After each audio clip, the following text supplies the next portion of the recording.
Giant's Causeway, done, dusted, ticked off. What's next? To tell you the truth, I don't really know.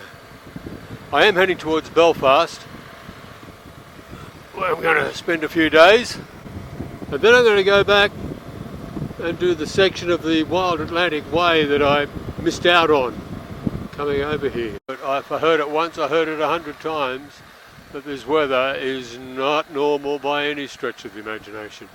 Normally wet, windy and wild up this neck of the woods. But this last few weeks, since I've been on the road, riding the Wild Atlantic Way and then up here into Northern Ireland,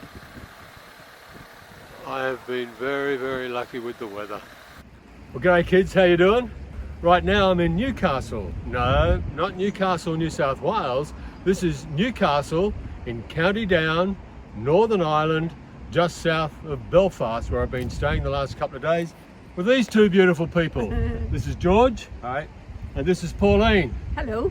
You might have trouble understanding Pauline because she speaks Irish with a very thick accent. Are you kidding? I have a little bit of an Irish accent. I don't mind it now. You might have to ask Uncle Park to translate for you. You might remember these guys. I met them on the ferry, and they led me out of Belfast when I first arrived in Northern Ireland. And then I've come back here to spend a couple of days with them after I was up at Port Stewart. George and I are going to go for a ride together around here, show me some of the sights. Should be a good day, another good day. You know how Sydney has got the Sydney Harbour Bridge, and wherever you see it you automatically know that that's Sydney? Well, Belfast has Samson and Goliath, which are these two massive cranes, and they go back to the days when they used to build boats in Belfast, big ships like the Titanic, which was built here. If you believe what everyone tells you around town, H&W means hello and welcome. At least that's what I was told, and I'm going to believe it. Why not? I actually think it means the name of the company that built the cranes, but we'll go with hello and welcome, eh? And when you get away from the city centre of Belfast, you head towards West Belfast, and this is really where you see the divisions between, well, they call it the Catholics and the Protestants, but it's really a division between the Loyalists, they're the people who want the Northern Ireland to stay part of the United Kingdom, and then there are the Nationalists, and they're the people who want Northern Ireland to break away from the United Kingdom and become part of the Republic of Ireland. Then you go through this gate, and this gate is locked at night time in an effort to stem whatever violence could erupt between the Loyalists and the Nationalists. And on the other side of that same wall, it's a little bit different. It's almost like grave sites, really. There are monuments to those who have been killed in the struggles between the Loyalists and the Nationalists. You'd like to think one day there will be no division, no need for a wall, no fighting. Who knows? Right guys, we are back on the Wild Atlantic Way, and we are heading towards the most northerly point in Ireland.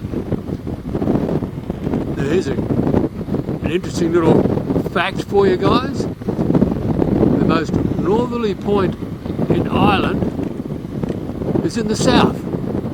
How does that make sense, eh? Well, that's it over there, Malin Head. Now have a look on the map. You can see it right up there at the top. Now, it's not in Northern Ireland, it's in the Republic of Ireland.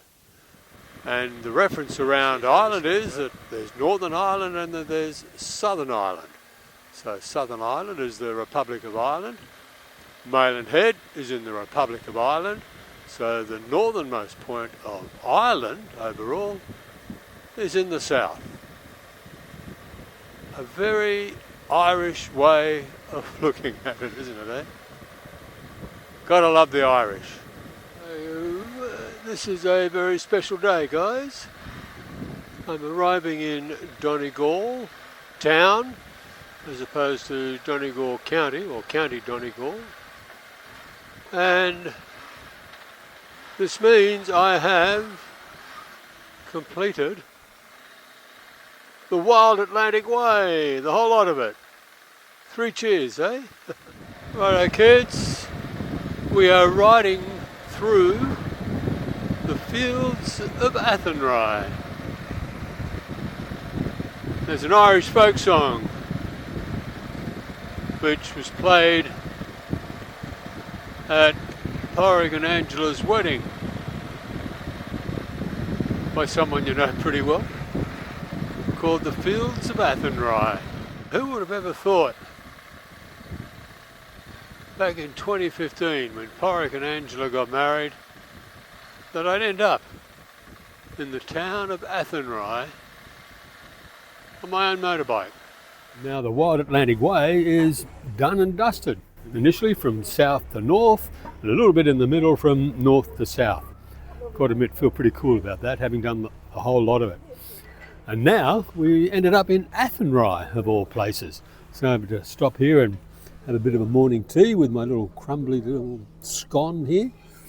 And from here I'm going to head down and spend a little bit more time with Neil and Mairead. The next time I talk to you, I'll be on the ferry to France. I look forward to that. Remember guys, I love you. God loves you too.